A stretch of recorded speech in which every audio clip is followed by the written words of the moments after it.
திராவிட பேச்சரங்க பார்வையாளர்களுக்கு வணக்கம். இன்று நம்மோடு பல்வேறு கருத்துக்களை பகிர்ந்துக்கிறதுக்காக மூத்த பத்திரிகையாளர், அரசியல் திறனாய்வாளர், எழுத்தாளருமாகிய குமார் சார் அவர்கள் இணைஞ்சிருக்காங்க. சார் வணக்கம் சார். வணக்கம் சார். இன்னைக்கு பார்லிமெண்ட்ல நடந்த நிகழ்வுகளை பார்த்திருப்பீங்க. ஒன்றிய அமைச்சர் தர்மேந்திர பிரதான் அவர்கள் வந்துட்டு நம்முடைய தமிழ்நாட்டு எம்பிக்கெல்லாம் காட்டு மிராண்டிகள், நாகரிகம் இல்லாத பேசுறாங்கன்னு சொல்லி கடுமையான வார்த்தைகளால் இழிவாக பேசியிருக்காரு. அத குறித்து உங்களுடைய கருத்து என்னன்னு சொல்லுங்க. பாஜகவினர் எப்பவுமே நாகரிகமா நடந்துக்க தெரியாது. நாகரிகமற்றவர்கள் தான் அவங்க. ஏன்னு சொன்னா, பிரதமரே ஒரிசாவுக்கு போயிட்டு அந்த கோயிலுடைய கருவறை சாவி தமிழ்நாட்டில் இருக்கு, நாங்கள் ஆட்சிக்கு வந்தால் 1 மாதத்தில் கொண்டு சேர்ப்போம் இந்த சாவியைன்னு சொன்னாங்க. ஆட்சிக்கு 5 மாசம் ஆச்சு. தமிழ்நாட்டுக்கு அந்த சாவியை எடுத்துட்டு போனாங்க, எடுத்துட்டு போகல. இல்லை தான் சொன்னது தவறுன்றாச்சு மன்னிப்பு கேட்கணும். அதை பத்தி எதுவுமே கண்டுக்கல. ஒரு பிரதமரா இருக்கிறவரே வாய்க்கு இப்படி எல்லாம் பேசிட்டு போற ஒரு அமைச்சரையில் இருக்கிற ஒரு அமைச்சர் நாகரிகமா பேசுவாருன்னு நம்ம எதிர்பார்க்க முடியாது. ஆனாலும் அதுக்காக நம்ம கேட்டுக்கிட்டு சும்மா இருக்க முடியாது. அவருக்கு கடுமையான எதிர்ப்பு தெரிவிச்சாங்க நம்மளுடைய நாடாளுமன்ற உறுப்பினர் கனிமொழி. அதுக்கு எதிர்ப்பு தெரிவித்த உடனே சாரி, அது வித்துட்டா, நான் திரும்ப பெற்றுக்கிறேன் அப்படின்னு சொல்றது. அது சொன்ன தவறு, நான் தவறா பேசிட்டேன், அதுக்காக மன்னிப்பு கேட்கிறேன், உள்ளபடியே வருந்துறேன்னு சொல்லி அந்த மாதிரி உண்மையான ஒரு வருத்தம் இல்லை. உதட்டளவில் அந்த நேரத்தில் வெளியிலன்னா இதை கூட சொல்லியிருக்க மாட்டாங்க. வெளியில பேசியிருந்தா நாகரிகமற்றவர்கள் தமிழ்நாடு எம்பிக்களை பார்த்து சொல்றது. இதே நாடாளுமன்றத்துக்கு வெளியில பேசியிருந்தா சாரிலாம் சொல்லியிருக்க மாட்டாங்க, வித்ட்ரா பண்ணியிருக்க மாட்டாங்க. நம்ம நாடாளுமன்றத்தில் அது அவை குறிப்பில் ஏறிச்சுன்னா பின்னால இவங்களுக்கு பெரிய அவமானம். வரலாற்று ஆசிரியர்கள் இப்படிலாம் தரக்குறைவா பேசியிருக்காங்க அப்படின்னு சொல்லி பின்னால் எழுதுவாங்க. ஒருவேளை சபாநாயகரே கூட அதை கண்டிக்கலாம். அதனால பயந்துகிட்டு தான் சொன்னார். ஒழிய உள்ளபூர்வமா ஒரு வருத்தம் தெரிவிக்க இல்லை. ஏன்னா சட்டப்படி டிஎம்சி பள்ளிக்கு நம்ம அனுமதிக்காதும், மும்மொழி கொள்கையை அந்த புதிய கல்விக் கொள்கையை ஏற்றுக்காததும், இந்த சமர சிக்ஷா அபியான் அனைவருக்கும் கல்வி திட்டத்துக்கு ஒன்றிய அரசு நிதி கொடுக்கறதுக்கு எந்த சம்பந்தமும் கிடையாது. அதுக்கு எந்த நிபந்தனையும் இல்லாம கொடுக்கணும். ஆனா இவங்க இதை ஏத்துக்கிட்டாதான் அந்த பணம் கொடுப்பேன், இல்லைன்னா கொடுக்க மாட்டேன். 2152 கோடி இல்ல 5000 கோடி நீங்க இழக்க வேண்டியிருக்கும் அப்படின்லாம் பேசுவது திமிர்த்தனமான பேச்சு. அதுதான் நம்ம முதலமைச்சர் கடும் கடன். இந்த மாதிரி தடித்தனமான வார்த்தைகளுக்கெல்லாம் நான் பதிலடி கொடுக்கறது எங்களுக்கு தெரியும். தமிழர்களுக்கே ஒரு தனித்துவன்மையை, தனிக்குணத்தை பார்க்க நேரிடும் அப்படின்ட்டு. அதாவது சொல்லப்போனா இவங்க இப்படி மறைமுகமா இந்தியை திணிக்கிறாங்க. மும்மொழி கொள்கைன்னு சொல்லிட்டு முதல்ல இந்த புதிய கல்விக் கொள்கையில இந்தி கட்டாயம் படிக்கணும்னு சொன்னாங்க. நாமெல்லாம் ஒரு எதிர்ப்பு தெரிவித்த உடனே ஹிந்தி இல்ல, ஏதாவது ஒரு இந்திய மொழியை படிச்சா போதும், தாய்மொழி ஆங்கிலம், அதோடு ஒரு இந்திய மொழி ஏதாவது ஒன்று படிக்கணும் அப்படின்னு சொல்லி மறைமுகமாக இந்தியை திணிப்பதற்கான முயற்சி அது. நம்ம கேட்கறது என்னன்னா, எங்களை 3 மொழி படிக்க சொல்றீங்கல்ல, ஊபியில எத்தனை மொழி படிக்கிறாங்க? தமிழ்நாடு மாநில தலைவராக இருக்க அண்ணாமலையே ஒரு பேட்டியில சொல்றாரு, ஊபியில இருக்கிறவன் 3 மொழி படிச்சான்னு எவன் சொன்னான்? நீங்க போய் பார்த்தீங்களா? அவன் இந்தியை தவிர எதுவும் தெரியாதுன்ற அண்ணாமலையே சொன்னது. பீகார்ல இருக்கும் இந்தியை தவிர எதுவும் தெரியாது, நீங்க போய் பீகார் போய் பார்த்தீங்களா? குஜராத் போய் பார்த்தீங்களா? குஜராத்ல இந்தியை தவிர எதுவும் தெரியாது. அது உண்மைதான். இந்தியே சரியா தெரியாதுங்கிறதா உண்மை. ஒரு மொழி கூட ஊபியில 11 லட்சம் மாணவர்கள் 10ஆம் வகுப்பு தேர்வு எழுதின 11 லட்சம் மாணவர்கள் ஹிந்தியில ஃபெயில் ஆயிருக்கான். படிக்கிறதே ஒரு மொழி, அதே பாஸ் பண்ண முடியல. அவனுக்கு போய் ஹிந்தி சொல்லி கொடுக்கறத விட்டு நீ ஹிந்தி படி, இல்லைன்னா அவனுக்கு பணம் கொடுக்க மாட்டேன். அதுதான் யார் அப்போ விட்டு பணத்தை கேட்கறோன்றாங்க. நம்ம வரி கொடுத்த பணம், நம்மளுடைய வரி பணத்துல தான் திருப்பி கொடுக்கறாங்க. அவங்க ஒன்றும் வந்து நம்ம பணத்தை இல்லாம அவங்க பணத்தை கொடுக்கல. ஒன்றிய அரசுக்குன்னு இதுவே கிடையாது. எல்லாமே நாம கொடுக்கிற வரி பணத்துல தான் ஒன்றிய அரசே நடக்குது. நம்ம ₹1 கொடுத்தா நமக்கு 29 காசு கொடுக்குறாங்க திருப்பி. ஆனா ஊட்டிக்கு ₹2.72 கொடுக்குறாங்க. ₹1 கொடுத்தா ₹2.72 காசு. கேட்டா வளராத மாநிலம்னு. எவ்வளவு நாளைக்கு வளராமலே இருப்பாங்க? அவங்க வளராத மாநிலம் ரைட்டு. அவங்க வந்து ஹிந்தி படிச்சா வளர முடியும்னா வளர்ந்துருக்கணும்ல. நம்ம ஆங்கிலம் படிச்சு வளர்ந்துருக்கோம் ஹிந்தி படிக்காம. ஹிந்தி படிச்சா ஏன் வளராத மாநிலமா இன்னும் இருக்கான்? அப்ப அவங்களுக்கு வந்து இருக்கிறது நம்ம வளர்ச்சி கிடையாது, நாம் வளர்ந்து விடக் கூடாது என்பதுதான் அவங்க நோக்கம். நம்மளுடைய உயர்கல்வி எல்லாம் இப்ப நீட்டு அது இது கொண்டு வந்து நம்ம மாணவர் உயர்கல்வி விடாம தடை போட்டு என்னோட பார்த்தாங்க. நம்ம பசங்க நீ என்ன வேணா கொண்டு வா, 2 வருஷத்துக்கு இருந்து சிரமமா இருக்கும் அப்படின்னு நாங்க அதையும் முடிச்சுட்டு மேல வந்துருவோம்னு. பாத்தீங்கன்னா இன்னொரு 5 வருஷம் போச்சுன்னா இந்த பாஜக அரசு இருந்துன்னா நீட்டு வேணான்றான். ஏன்னா நீட்ல தமிழ்நாடு மாணவர்கள் நிறைய வந்துடுறாங்க. ஆனா நீட்டு வேணான்னு சொல்லி அப்புறம் அவனே வந்து நீட்டு வேணான்னு சொல்ல போறான் பாருங்க ஒரு கட்டத்துல. அதான் மாணவர்கள் புத்திசாலிகள், தமிழ்நாட்டு மாணவர்கள் ரொம்ப புத்திசாலிகள், அறிவாளிகள். அதை வந்துட்டு அதை ஜீரணிக்க முடியல அவங்களுக்கு. ஆங்கிலம் படிச்சுட்டு வெளிநாடுகள் எல்லாம் போய் போல வச்சுறாங்க. வெளிநாட்டுக்கு பெரிய பெரிய நிறுவனங்கள் எல்லாம் உயர் பதவியில இருக்கிறது, சுந்தர் பிச்சை கூகுள்ல இருக்கிறது, இந்திரா நோயி, இந்த மாதிரி பெரிய பெரிய பதவிகள்லாம் தமிழ்நாட்டு மக்கள் இருக்கிறாங்க. அது வந்து இன்னும் சொல்ல போனா வந்து இஸ்ரோவில் ஒரு சிவன், ஒரு சிவன் அண்ணாமலை இருக்காருல்ல அவரு,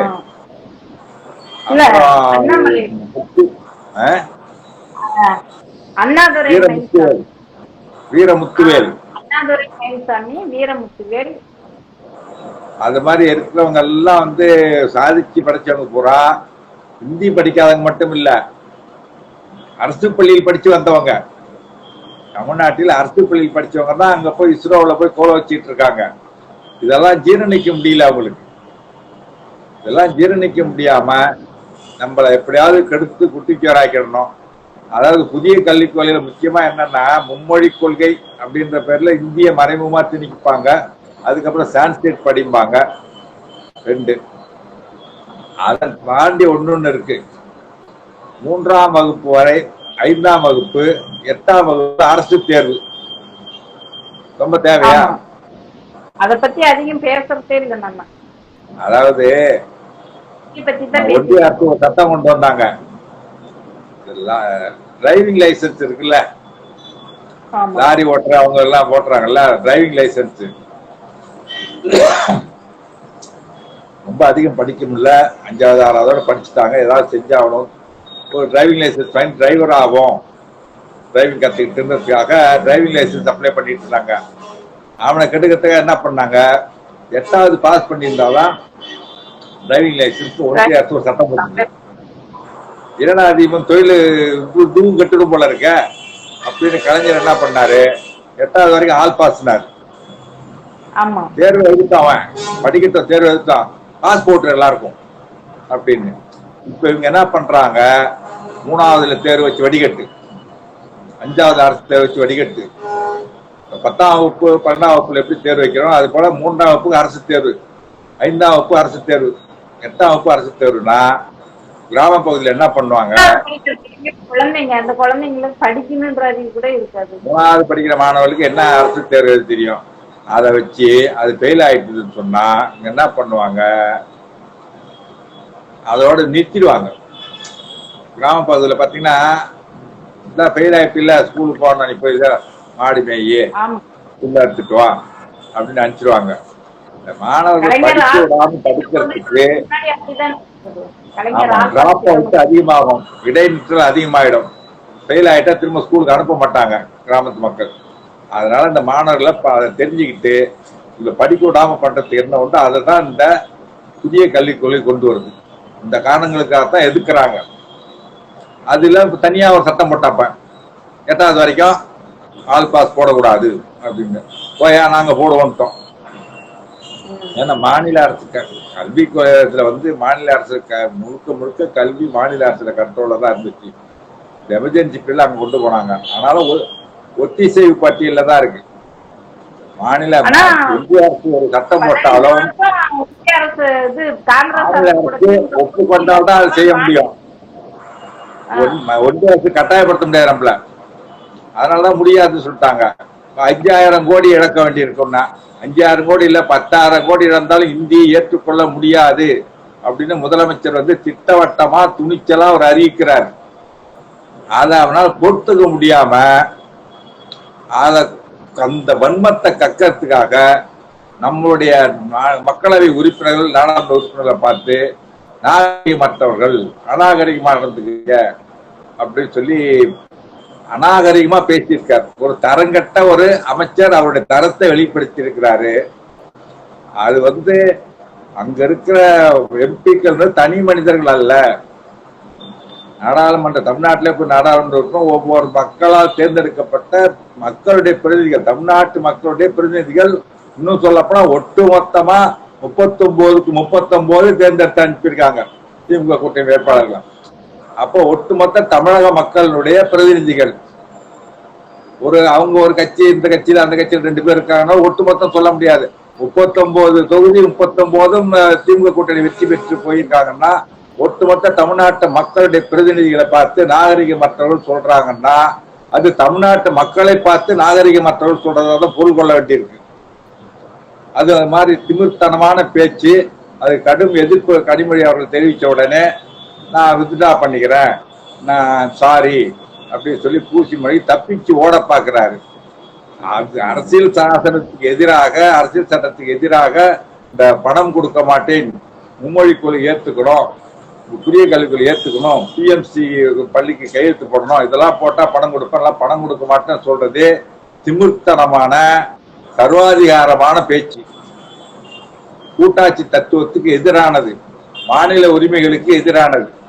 அப்படி ஒரு அநாகரிகமா பேசக்கூடிய, அரசியல் சாசனத்துக்கு விரோதமாக, அரசியல் சட்டத்துக்கு எதிராக பேசக்கூடிய தர்மேந்திர பிரதான் இன்னைக்கு வந்து நம்ம வந்து தரங்கட்டு போய் பேசியிருக்காரு. அதுவும் நாடாளுமன்றத்திலே இந்த மாதிரி பேசியிருக்காருன்னா அதை உடனடியாக அங்க இருந்த பிரதமரோ உள்துறை அமைச்சரோ அதுல என்ன தப்பு இருக்குன்னு கேக்குறாரு அண்ணாமலைங்கிற ஒரு அசிங்க மலைங்க. அவங்க என்ன சொன்னாலும் வரவேற்பார். சொன்ன வரைய நான் வித்ட்ரா பண்ணிக்கிறேன்னு சொல்லிட்டாரு. சாரி சொல்லி உள்ளபூர்வமா சொன்னாரோ இல்லையோ சொல்லிட்டார்ல, அப்புறம் என்ன அண்ணாமலை அதை ஆதரிக்கிறது? அதனால முதல்ல அண்ணாமலைக்கு என்ன தரம் தெரியும்?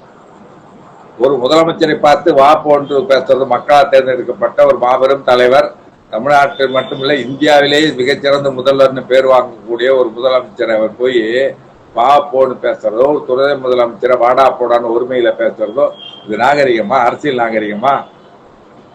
ஒரு சின்ன பையனை கூட, பெரியார் பார்த்தீங்கன்னா சின்ன பையனை பார்த்தா கூட வாங்க போங்கன்னு கூப்பிடுவாரு, மரியாதையை பேசுவாரு, 2 வாங்கன்னு கூப்பிடுவாரு. வயதான காலத்துல கூட அந்த மாதிரி மரியாதையை ஒரு கற்றுக் கொடுத்த ஒரு திராவிட இயக்கம். அண்ணாமலைக்கு என்ன தெரியும்? அவருக்கு வந்து யாரையும் மரியாதை தான் தெரியும். ஒருங்க அண்ணாமலை பத்தி எல்லாம் நம்ம விவாதிக்கிறதே நமக்கு தரம் குறைச்சோம்னு நினைக்கிறோம். அவர் என்ன போய் வெளிநாடு போய் என்ன படிச்சுட்டு வந்தாரு? வெளிநாடு படிக்க போனாரு, இந்தியில படிச்சாரு, ஆங்கிலம் தெரியல, அங்க என்ன ஆயிருக்கும்? ஆங்கிலம் தெரியல, ஆங்கிலம் தெரியாம இருந்தா இந்த ஐபிஎஸ் பாஸ் பண்ணிட்டு வந்துருப்பியா? இடஒதுக்கீடுனாலதான் இவர் ஐபிஎஸ் பாஸ் பண்ணி வந்ததே. ஆனா இப்ப வந்து இல்லங்கிறார். முடிவு சொல்லிவிட்டு நேற்று ஒன்று சொல்ல வேண்டியது, இன்னைக்கு ஒன்று சொல்ல வேண்டியது. இந்த ஆளுநர், இந்த அண்ணாமலை இவரெல்லாம் வந்து அவங்க வார்த்தைகளுக்கு, அவர் சொல்லக்கூடிய குற்றச்சாட்டுகளுக்கு பொறுப்பேற்றுக் கொள்ளக்கூடிய ஆட்கள் கிடையாது. ஏதாவது ஒரு பொய்யை அள்ளி விட்டுட்டு போயிட்டே இருப்பாங்க. ஐயா நீ சொன்னது பொய்ன்னு சொல்லி தொலைக்காட்சிகளை ஆதாரத்தோடு எடுத்து காட்டினாலும் அதுக்கு சரி நான் சொன்னது தவறுதான் சொல்லி ஏத்துக்க மாட்டாங்க. அதை பத்தி கண்டுக்காம அடுத்த பொய் என்ன சொல்லலாம் யோசிச்சு அடுத்த ஒரு பொய்யை அள்ளி விடுவாங்க. இந்த மாதிரி ஒரு தரங்கட்ட கும்பல். அதனால இந்த ஆளுநர், அண்ணாமலை இவரெல்லாம் தரமா பேசுவாங்கன்னு எதிர்பார்ப்பது நம்ம தவறு. தரங்கட்டு தான் பேசுவாங்க. மக்கள் ஒரு நாள் இவர்களை விரட்டி அடிப்பார்கள். கவுன்சிலரா கூட ஆக முடியல அண்ணாமலையால. அது தெரிஞ்ச பிறகும் அள்ளி விட்டுக்கிட்டே இருக்குது பொய்ய. பல மக்களவை தேர்தலுக்கு முன்னாடி என்ன சொன்னாரு? எழுதி வச்சுக்கங்கன்னா பொங்க மண்டலத்து 5 தொகுதி பாஜக வெற்றி பெறும். முதலா கோவையில் திமுக டெபாசிட் இழக்கும்னாரு. ஒன்னால ஜெயிக்க முடிஞ்சுதா? ஒன்னால வெற்றி பெற முடிஞ்சுதா? திமுக டெபாசிட் இழக்க, அதாவது திமுகவை அழிப்பேன் ஒழிப்பேன் அப்படின்னு சொன்ன எத்தனையோ பேரை பார்த்துச்சு அந்த கட்சி. அழிப்பேன் ஒழிப்பேன்னு சொன்னவனுக்கெல்லாம் மணிமண்டபம் கட்டினவர் கலைஞர். யாரெல்லாம் திமுக அழிப்பேன் ஒழிப்பேன் பேசினாங்களோ அத்தனை பேருக்கு மணிமண்டபம் கட்டியவர் கலைஞர். எதிரிகளே இல்லைன்ன பிறகு அவர் இறந்தார், இயற்கை எதிரார். அது வரைக்கும் அவர் இருந்தார். நமக்கு இன்னும் எதிரிகள் இல்லைன்னா அதனால இந்த வரலாறு தெரியாத இந்த அண்ணாமலை, இந்த ஆளுநர்கள்லாம் இங்க வந்துகிட்டு RSS ரவி இவங்கெல்லாம் இங்க வந்துட்டு வரலாறு தெரிஞ்சுக்கிடணும். தமிழ்நாட்டோட வரலாறு என்ன, திமுக வரலாறு என்ன, நீதி கட்சின்னா என்ன, எப்ப எதிர்த்து கண்டன குரல் கொடுக்கலையே தமிழ்நாடு பூரா திமுக கொடுமையெல்லாம் கொடுத்திருக்காங்க தர்மேந்திர பிரதானுக்கு. திமுக குறைச்சிருக்குது. மற்ற கட்சிகள் அவங்க கண்டனம் தெரிவிச்சுட்டு வராங்க. கூட்டணி கட்சிகள் அவங்க கூட்டணி கட்சிகள் தான் பண்ணுவாங்க, மற்றவங்க எல்லாம் எதிர்பார்க்க முடியாது. திமுக கூட்டணியில் உள்ளவர்கள், அதாவது மதவெறிக்கு எதிரானவர்கள், சுயமரியாதை ஆதரிக்கக்கூடியவர்கள், சுயமரியாதை தமிழ்நாட்டு மக்கள் வாழ வேண்டும் என்று விரும்புகிறார். நாமளும் சுயமரியாதையோட இருக்கணும், ஆட்சி செய்யணும், கட்சி அரசியல் நடத்தணும் அப்படின்னு விரும்பக்கூடிய கட்சிகள் எல்லாம் திமுக அணியில இருக்கு. ஆனா அவங்க கண்டனம் தெரிவிப்பாங்க. மற்றபடி பதவிக்காகவும் எங்க எவ்வளவு சீட்டு கிடைச்சா அதிகம் கிடைக்கும், அங்க எவ்வளவு ரூபா கொடுத்தா அந்த கூட்டணிக்கு போகலாம், எங்க என்ன கிடைக்கும்னு ஓடக்கூடியவர்கள் கண்டனம் தெரிவிக்க மாட்டாங்க. என்ன நாளைக்கு அவங்ககிட்ட போய் நிக்க வேண்டி இருக்கும்ல. ஆதாயத்துக்காக அரசியல் நடத்தக்கூடியவர்கள், சுய ஆதாயத்துக்காக அரசியல் நடத்தக்கூடியவர்கள் எங்க அதிக சீட்டு கிடைக்கும், எங்க அதிக பணம் கிடைக்கும்னு பார்த்து கூட்டணி வைக்கிறாங்கல்ல. கடைசி வரைக்கும் பார்த்துக்கிட்டு இருந்துட்டு அவர்கள்லாம் கண்டனம் தெரிவிக்க மாட்டாங்க. ஏன்னா நாளைக்கு போய் அவங்ககிட்ட எல்லாம் நிக்கணும் இவங்க, அதுக்காக தெரிவிக்க மாட்டாங்க. அதை அவங்ககிட்ட எதிர்பார்க்கவும் முடியாது.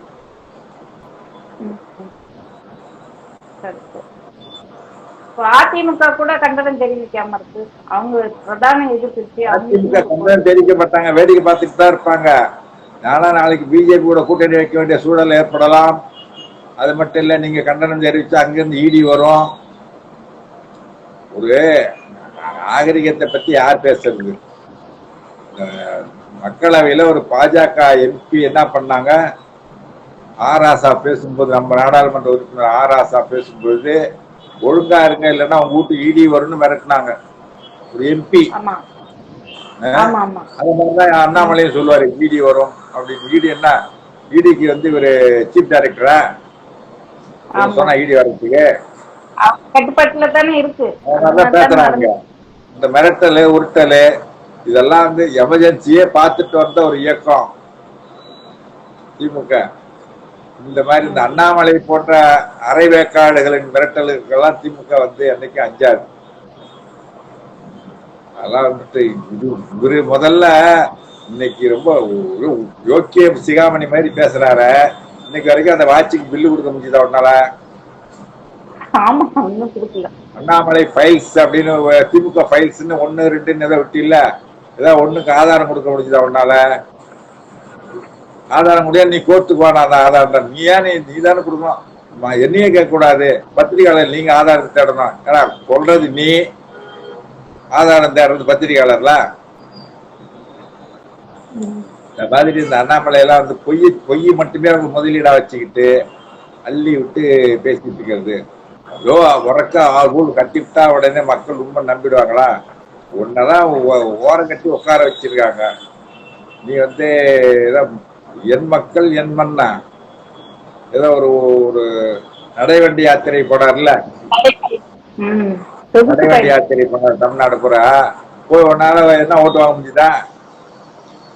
ஒண்ணும் கிடையாது, ஒண்ணும் பண்ண முடியாது. இங்க எல்லாம் ஆளை காசு கொடுத்து ஆளை கூட்டி வச்சுட்டு அதுக்கு கூட வரல. மோடி வந்தப்ப மோடி ரோட் ஷோ நடத்தினார்ல பாண்டி பஜார்ல, கூட்டமே இல்ல. ஒரு மணி நேரம் ரோட் ஷோ 45 நிமிடத்துக்கு முடிச்சுட்டு போயிட்டாங்க. இங்க இருந்து முன்னாடி போட்ட கோயம்புத்தூர்ல ஒரு ரோட் ஷோ நடத்தினாங்க. பின்னால ஓடி முன்னாடி போய் நில்ல அப்படின்ட்டு, வெறும் காலி இடமா இருக்க கூடாதுன்ட்டு. உங்களுக்கு பாஜக இந்த மண்ணுக்கு ஏற்ற சித்தாந்தத்தை என்று எடுத்துட்டு இந்த மக்களை புரிந்து கொண்டு இதுக்கான சித்தாந்தத்தை பேசுதோ அன்னைக்குதான் இங்க கால் ஊட்ட முடியும். அது முடியாது. அது பெரியார்ன்ற ஒரு சித்தாந்தம் இங்க இருந்து பெரிய ஐகான், பெரியாருடைய மண் இது. அதுதான் என்னென்னோ பண்ணி தலைகீழ நின்று தண்ணி குடிச்சு பார்த்தாங்க, ஒன்னும் முடியல, இங்க கால் ஊட்ட முடியலன்ன உடனே இப்ப வந்து புதுசா ஒரு புரோக்கரை பிடிச்சிருக்காங்க. யாரு? இந்த தமிழர் பாய்ஸ் சீமான். சீமான பிடிச்சி விலை கொடுத்து வாடகைக்கு விட்டுடையங்கிட்ட சொல்லி அவர் சொல்லக்கூடிய கருத்துக்களை சொல்லி பெரியார திட்ட ஆரம்பிச்சிருக்கார் சீமான். அப்படியும் ஒன்றும் எடுபடலை. பாத்தீங்கன்னா ஈரோடு கிழக்கு தொகுதியில இவர் பெரியார திட்டத்துக்கு ஓட்டு போடணும்னா ஏற்கனவே வாங்கின ஒரு 12,000 ஓட்டு பாஜக முழுமே ஆதரிக்குது. அவங்க வேலையை செஞ்சாங்க. அதுல ஒரு 24,000 ஓட்டாவது வாங்கியிருக்கணும். 23,000 வாக்கு தான் பெற்றார் சீமான். அதனால வந்துட்டு இப்ப கடைசியா வந்து இவரை கொண்டு வந்து சீமானை வச்சு பெரியார்ந்த பிம்பத்தை உடைக்காத வரை தமிழ்நாட்டில் கால் ஊட்ட முடியாது என்பதை பாஜக புரிஞ்சுக்கிட்டு இருக்கு. அது புரியாத சீமான் போய் அவருக்கு இன்னொன்னு, சீமான் பாவம் அவர் பிழைப்புவாதி. ஏன்னா இந்த இலங்கை தமிழர்களுக்காக நான் பேசுறேன் போறேன் வரேன்னு சொல்லிட்டு ஒண்ணுமே செய்யாம அங்கிருந்து காசை வாங்கி செலவு பண்ணிட்டு நல்ல செலவு தொகுத்து வாழ்ந்துட்டு இருந்தாரு. அது கடைசியில் இப்ப என்னாச்சு, அவன் காசு கொடுத்து நிறுத்திட்டாங்க. இருந்தாலும் பண்ற படத்தை தெரிஞ்சுக்கிட்டு பணம் இல்லை. இப்ப என்ன பண்றது படத்துக்கு? பிஏபிக்கு வாடகை விட்டாரு. விட்டு அங்க காசை வாங்கிட்டு பெரியாரை திட்டிட்டு இருக்காரு. இதுதான் நடக்குது. நீங்க என்ன பண்ணாலும் சரி, தமிழ்நாட்டுல பாஜக அறங்களும் கூட வளராது. என்ன நீங்க இந்த மாதிரி இந்த பணம் கொடுக்க மாட்டேன், இதுக்கு வந்து பேரிடர் நிதி கேட்டா அது கொடுக்க மாட்டேன், கொடுக்க வேண்டிய ஜிஎஸ்டி பங்கை ஒழுங்கா கொடுக்க மாட்டேன், நாங்க வரி பண பகிர்வை ஒழுங்கா கொடுக்க மாட்டோம், கல்வி நிதியை கொடுக்க மாட்டோம், இப்படி எதாவது கொடுக்காம இருந்துட்டு இருந்தீங்கன்னா நல்லதுதான். நீ கொடுத்தாலும் கொடுக்காட்டியும் திறமை மிக்க ஒரு முதலமைச்சர் இருக்காரு. அவரு நீ கொடுத்தாலும் கொடுக்காட்டி என்னால சமாளிக்க முடியும், நான் பார்த்துக்கிறேன் போ வேலையை பாருன்னு சொல்லிட்டாரு. அதனால வந்து பாஜக சுத்தமாக வேரோடும் வேரோடு மண்ணோடும் அழிக்கப்படுறதுக்கு அவங்களே வழி ஒதுக்கிட்டாங்க. நம்ம மகிழ்ச்சி அடையலாம். நல்லது சார். நன்றி, வணக்கம். நன்றி, வணக்கம்.